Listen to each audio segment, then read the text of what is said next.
let's say that you've never somehow at this point played Leger or any synthetic reed, right? And we're talking about this one's a bit warmer, that one's a bit wider and whatever, and there's also the classic series, and there's like 3 or 4 series now, right? So if I was just coming into this cold, like, what would you suggest that I do? Do I order 3 strengths of each? Do I order a selection of different strengths of different types, or should I hone in on one, or like what would you advise, kind of?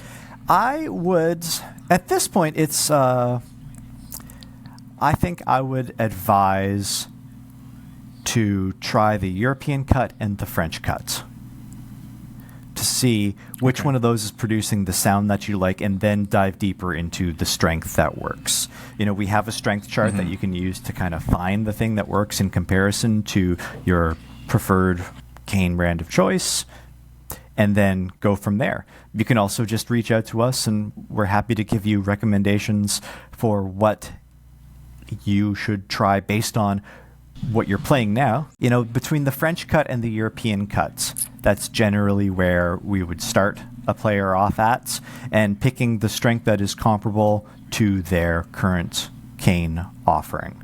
That's ballpark the best place to start.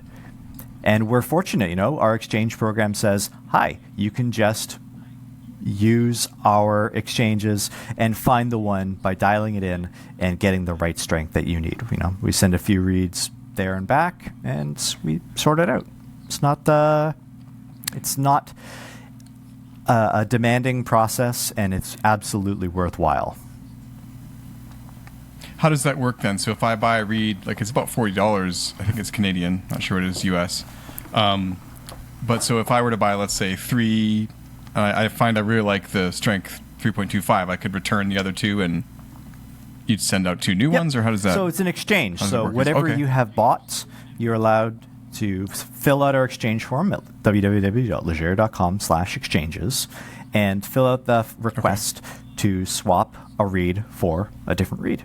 If you bought, say, for example, a 3, a 3 1/4, and a 3 1/2, you land on the 3 1/4.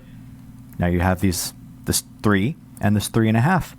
Submit some forms, when we can send you 3 1/4. Simple. I kind of like having a spread. That's kind of what I advise people to do. I'm like, well, I mean, look in your reed case, and if you're using a 4, I bet you have a couple of 3 1/2s in there for days that you're, you know, the weather's a bit different, or you're feeling tired or different or whatever. A lot of people have a couple different reed strengths. They don't realize it, but they often do.